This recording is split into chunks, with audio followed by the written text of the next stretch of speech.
El Conservatorio Santa Cecilia, en el corazón de la ciudad, no era un lugar donde se esperaban milagros.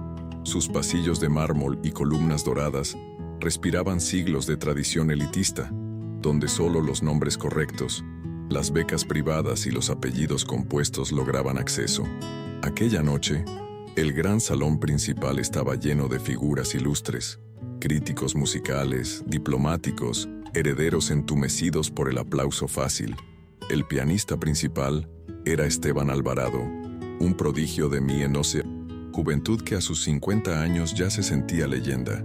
Con su cabello perfectamente engominado, su smoking ajustado y su sonrisa arrogante, Esteban había convertido cada recital en una exhibición de perfección técnica y desprecio sutil por quienes no alcanzaban su nivel. Entre los asistentes no estaba sentada. De hecho, ni siquiera había sido invitada. Luna Morales, de tan solo 9 años, observaba desde la penumbra junto al acceso lateral del escenario. Vestía el uniforme gris y blanco del personal, de apoyo del conservatorio, su cabello oscuro recogido en 2 trenzas y las manos apretadas contra la falda. Su madre, Teresa Morales, trabajaba desde hacía años como encargada de la cafetería y ocasionalmente ayudaba con la limpieza. Luna la acompañaba algunas noches, cuando no tenía con quién dejarla, y aunque oficialmente no debía acercarse al salón principal, se escabullía con la precisión de quien ya conocía cada rincón del lugar. Luna no miraba el espectáculo con fascinación infantil, sino con una intensidad que descolocaba. Mientras Esteban recorría las escalas de Chopin con agilidad meticulosa, ella movía los dedos en el aire, como si tocara un piano invisible. No se perdía un cambio de tempo, un acento mal colocado, una nota que él estiraba más de lo necesario para impresionar al público. Había escuchado esa balada cientos de veces en grabaciones piratas que descargaba a escondidas en la tablet vieja que usaba para estudiar. Desde los 6 años, Luna había desarrollado una memoria auditiva prodigiosa. Escuchaba y memorizaba estructuras musicales complejas, con una naturalidad que ni ella misma sabía explicar. Esteban terminaba su interpretación con un gesto amplio y dramático. El público respondió con una ovación automática, como si lo aplaudieran por costumbre. Él se puso de pie y saludó con esa mezcla de modestia fingida y soberbia aristocrática. Fue entonces cuando sus ojos se toparon con Luna. La pequeña seguía allí, de pie, sin aplaudir, con una expresión serena y una mirada profunda que no se correspondía con su edad. Algo en esa quietud infantil lo irritó. ¿Quién era esa niña? ¿Por qué lo observaba con tanta confianza? Como si entendiera lo que acababa de tocar, como si pudiera juzgarlo. No pasó mucho para que su incomodidad se transformara en una idea: demostrarle a todos quién era quién en ese espacio. Se acercó nuevamente al piano, pero esta vez con una sonrisa más amplia, casi burlona. «Damas y caballeros», dijo con voz proyectada, «antes de continuar quisiera hacer algo especial. Veo por ahí a una pequeña espectadora muy atenta. ¿Tú, la niña de las trenzas? Ven aquí un momento». Luna sintió que la sangre le hervía. La miraban, todos. Su madre, desde la puerta, palideció. «Luna, no, vuelve aquí». Pero Esteban insistió. «Vamos, no tengamos miedo. ¿Acaso no te gusta la música? ¿Por qué no vienes a mostrarnos lo que sabes?» Los murmullos comenzaron. Algunos rieron, otros, incómodos, intercambiaban miradas. Luna avanzó. Sus zapatos baratos resonaban sobre el piso de madera barnizada. Caminó recta, sin bajar la mirada, sin demostrar ni una gota de vergüenza. Esteban se hacía el amable. «¿Tocas el piano, pequeña?» Ella asintió sin hablar. «¿Y qué podrías tocarnos? ¿Campanitas? ¿El himno a la alegría en una sola mano?» La audiencia rió suavemente. Luna se paró frente al banco del piano.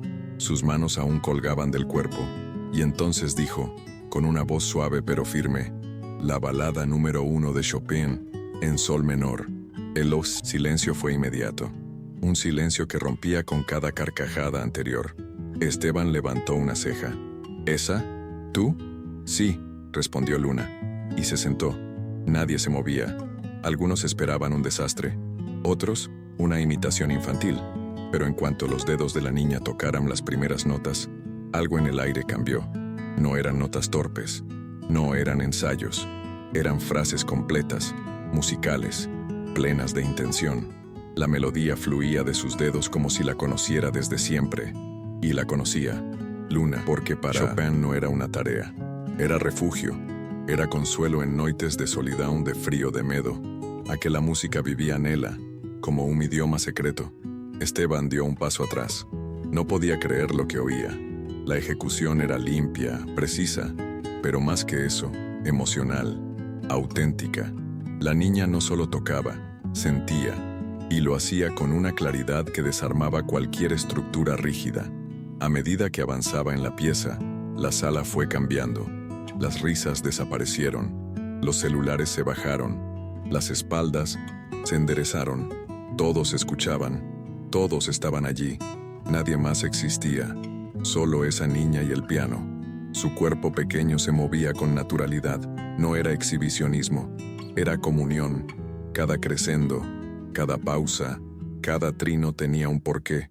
Las lágrimas comenzaron a brotar en los ojos de algunos, incluso de personas que creían haberlo escuchado todo. Luna tocaba desde otro lugar, desde la honestidad, desde la infancia no contaminada por el ego. El salón entero estaba de pie. Esteban, petrificado, no encontraba palabras. Por primera vez en años, no era el centro. Por primera vez en su vida, entendía que perfección no siempre es verdad. Y Luna, con apenas 9 años, había dicho más con su música que él con toda su carrera. Y aún faltaba mucho por decir. Cuando Luna terminó la balada, el último acorde se suspendió en el aire como si el propio piano dudara en dejarla ir. Nadie se movió, nadie respiraba. El eco del silencio fue más poderoso que cualquier ovación. Luego, como en una coreografía, invisible, la señora Hidalgo, patrocinadora mayor del conservatorio, se levantó primero. «¡Bravo!», murmuró con voz quebrada. Después, los demás la siguieron. No era un aplauso educado. Era una ovación de asombro, de humildad, de haber sido testigos de algo que trascendía el talento. Habían presenciado a verdade. Esteban permanecía parado, su sonrisa extinguida, sus palmas sin moverse. Había perdido el control, y no podía disimularlo. Luna seguía sentada. No sabía qué hacer. No entendía aún de lo que acababa de pasar. Miró hacia la puerta y vio a su madre llorando en silencio. Teresa se cubría la boca con la mano, incrédula. Nunca había visto a su hija tocar en público. Solo escuchaba, en las noches, los ecos que salían del pequeño teclado de segunda mano que le había comprado con esfuerzo y que Luna usaba con auriculares para no molestar a los vecinos. «Perdón», dijo la niña, bajando del banco, creyendo que había hecho algo indebido. Pero la señora Hidalgo se le acercó y le tomó las manos. «No pidas perdón nunca más por ser quien eres». Esteban se aclaró la garganta. Eso fue sorprendente. Intentaba recomponer su figura, recuperar el protagonismo perdido. «¿Desde cuándo tocas?», preguntó con voz forzada. «Desde los 4», respondió Luna. «Mi papá me enseñó antes de morir». La sala volvió al silencio. «¿Y quién te enseñó esa pieza?». «Yo, escuchando grabaciones y leyendo partituras que bajé de internet». Algunos en la audiencia rieron nerviosamente. No por burla, por incredulidad, por sentir que la niña había cruzado un umbral que desafiaba toda lógica académica. Esteban dio un paso al frente. «No deberías tocar eso sin años de formación formal». Luna lo miró a los ojos y dijo, «Pero lo toqué». No hubo réplica posible. En esa frase vivía toda la ruptura del orden establecido. No había más títulos, ni diplomas, ni premios. Había música, clara, desnuda, real. La señora Hidalgo levantó la mano. «Propongo que la señorita Luna toque la segunda parte del concierto». El auditorio estalló en aplausos. «Sí, que toque ella», gritaban varios asistentes. Esteban no supo cómo reaccionar. Una parte de él quería negarse, otra, rendirse. Pero por primera vez, su orgullo fue vencido por algo más poderoso: la belleza. «¿Te gustaría tocar otro?», preguntó. Luna dudó. Miró a su madre. Teresa asintió, aunque su rostro era pura emoción contenida. «¿Puedo tocar el nocturno en mi bemol mayor?», preguntó Luna, casi en susurro. Claro, dijo Voz Esteban, que ya no sonaba a a autoridad sino a respeto. Luna se sentó nuevamente. Esta vez no hubo burlas, no hubo tensión, solo expectativa. El nocturno comenzó con una delicadeza que hizo que muchos cerraran los ojos. La melodía flotaba, suave, como una canción de cuna para almas cansadas.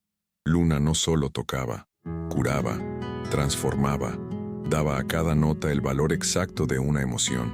Era como si el piano la conociera y hablara a través de ella. Esa noche, el conservatorio no escuchó una interpretación, escuchó un renacimiento. Cada frase era un suspiro contenido, cada trino, una lágrima contenida. Clara, la secretaria del director, lloraba sin ocultarse. Un crítico musical rompía en aplausos entre secciones. Luna no miraba a nadie, tocaba para sí, para su padre, para su madre, para esa niña que se escondía entre bastidores soñando con un lugar donde pudiera ser. Y ahora, era. Cuando terminó, no esperó. Se bajó del banco, se dirigió al borde del escenario y bajó la cabeza. Aplausos volvieron, más fuertes, más largos. Esteban se acercó. Esta vez no había ironía, solo humildad. Gracias por enseñarme que la música aún puede sorprenderme. Aquella noche no terminó como estaba programada. Se cancelaron los discursos, se pospuso la cena y se organizó espontáneamente una conferencia de prensa. ¿Dónde estudia la niña?, preguntaban. ¿Quién es su maestro? ¿Tiene beca? Teresa no sabía qué decir. Ella no tenía respuestas, solo lágrimas y gratitud.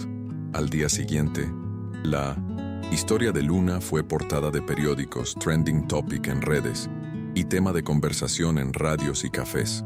Pero la niña no entendía del todo lo que pasaba. Ella solo quería volver a tocar. Y esa pureza, esa ausencia de ambición, era lo que la hacía única. Esteban, en silencio, comprendió que había asistido al fin de su reinado y al nacimiento de una verdad más luminosa. Días después, la señora Hidalgo visitó a Teresa con una propuesta: crear una fundación de talentos invisibles. Niños como Luna no deben depender de suerte, merecen un camino. Teresa aceptó. Luna ingresó oficialmente al conservatorio con una beca completa, pero más que eso, con el respeto de todos. Esteban, por iniciativa propia, se convirtió en su mentor, ya no como el maestro indiscutido, sino como un alumno más del milagro que acababa de presenciar. En cada clase, en cada ensayo, comprendía que la música no era un trofeo, era una puerta, y Luna, con sus manos pequeñas y su alma gigantesca, la había abierto para todos. Luna comenzó a estudiar formalmente, pero conservaba algo que ningún profesor podía enseñarle: intuición emocional. Mientras otros niños aprendían solfeo con esfuerzo, ella componía melodías que los maestros no sabían cómo corregir. No es que esté mal, es que nunca la habíamos escuchado así, decían. Las presentaciones se multiplicaban. Cada vez que Luna subía a un escenario, la audiencia contenía el aliento. Su repertorio crecía, pero siempre pedía cerrar con Chopin. Es como si fuera mi idioma, decía. Esteban la escuchaba desde la primera fila, y en su rostro ya no había envidia, solo orgullo. Pero Luna seguía siendo la misma. En los descansos, buscaba a su madre, compartía galletas en el patio, jugaba a inventar sonidos con botellas de agua. No dejaba que los aplausos la cambiaran, porque su centro no estaba en el reconocimiento, estaba en la música, en ese lenguaje secreto que hablaba desde antes de tener palabras, en ese piano que una vez limpió en silencio, y que ahora la escuchaba como si esperara por ella desde siempre. Un año después de aquella noche inolvidable, Luna ofreció su primer recital solista en el mismo salón donde todo comenzó. El cartel decía: Luna Morales, piano, nada más. Ningún apellido ilustre, ningún patrocinador en letras doradas, solo su nombre, como una declaración de identidad. La sala se llenó en minutos. Había filas fuera del conservatorio, periodistas, críticos, músicos consagrados y, sobre todo, personas comunes que habían visto el video viral de su debut.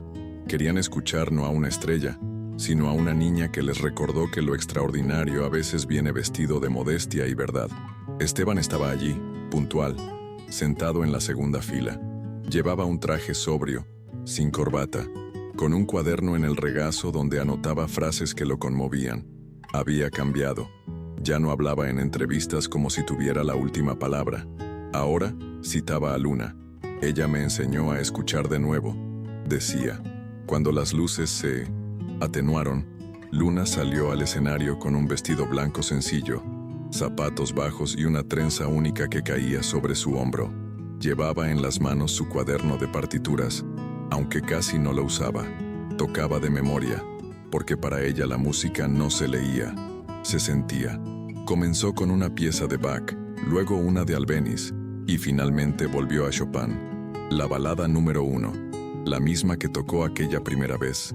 Pero ahora era diferente. Había matices nuevos, madurez en sus pausas, dramatismo, contenido. El público no solo escuchaba, acompañaba, respiraba con ella. Cuando terminó, se hizo silencio, largo, denso. Después, el aplauso más largo en la historia del conservatorio. Algunos decían que duró 12 minutos, otros que nadie aplaudía, sino que intentaban devolverle algo de lo que ella les había regalado. Luna solo sonrió tímidamente, saludó y bajó del escenario directo a los brazos de su madre. En los días siguientes, Luna recibió invitaciones de todo el mundo: París, Viena, Buenos Aires, Tokio. Pero la fundación creada en su nombre tenía reglas. Solo aceptaría compromisos si podía mantener su rutina escolar, su vida familiar, y al menos una tarde libre a la semana para jugar. Porque sigue siendo una niña, repetía Teresa con firmeza. Y Luna agradecía. Amaba tocar, pero amaba también sus paseos con mamá, sus dibujos a lápiz, sus silencios frente a la ventana. No buscaba fama, buscaba sentido. Y por eso, donde iba, conmovía. Un día, durante una entrevista en un canal internacional, le preguntaron: ¿qué sentiste cuando tocaste por primera vez ante tanta gente? Luna pensó un momento y respondió: como si todas las veces que quise decir algo y no pude, de pronto tuvieran sonido. El presentador se quedó en silencio, y luego dijo: creo que nunca había escuchado algo tan honesto. Esa era Luna. No usaba grandes palabras, no necesitaba adornos, porque su vida ya hablaba por ella. Esteban lo comprendía cada vez más. A veces, se preguntaba cómo pudo haber sido tan ciego, pero también agradecía haber tenido la oportunidad de cambiar. La fundación creció. Cada mes, evaluaban grabaciones de niños sin recursos de distintas partes del continente. Descubrían talentos ocultos en pueblos donde no había ni un solo piano, y se los llevaban a vivir y estudiar al conservatorio con becas completas. Luna los recibía uno por uno, los escuchaba, les hablaba y les regalaba cuadernos como el suyo, con una frase escrita a mano: la música no se aprende, se recuerda. Esa era su filosofía, que lo que sentimos ya vive en nosotros. Solo hay que atreverse a dejarlo salir. Y eso, ningún título puede enseñar. Una tarde, mientras preparaban un pequeño concierto para escuelas públicas, Esteban se le acercó entre bastidores. ¿Puedo pedirte algo? Luna lo miró. Claro, ¿puedo ser tu asistente en el escenario? Me gustaría pasar las páginas de tus partituras. Luna rió, pero casi no las uso. Entonces solo quiero estar cerca para escuchar mejor. Luna asintió. Y durante toda esa tarde Esteban permaneció a su lado de pie, humilde, atento, como un estudiante más. Al terminar, le dijo al oído: hoy toqué a través de ti. Luna no respondió, solo le tomó la mano. Sabía que no necesitaba decir nada más. Los niños que la escuchaban sentían algo que no sabían nombrar. No era admiración, era identificación.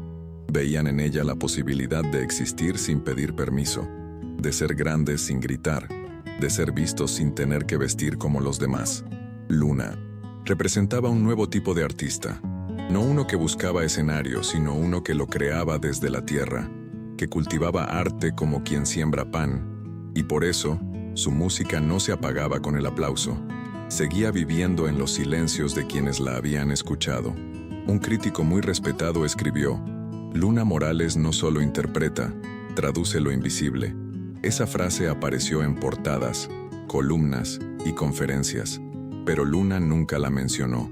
Seguía tocando, caminando por los pasillos del INANE 107 conservatorio como una más, saludando con timidez, ayudando a otros niños con ejercicios técnicos. Su madre seguía limpiando parte del edificio, por elección propia. Me gusta estar cerca de ella, decía, y nadie se atrevía a decir lo contrario, porque todos sabían que Teresa no era la madre de la prodigio, era el origen de la fuerza.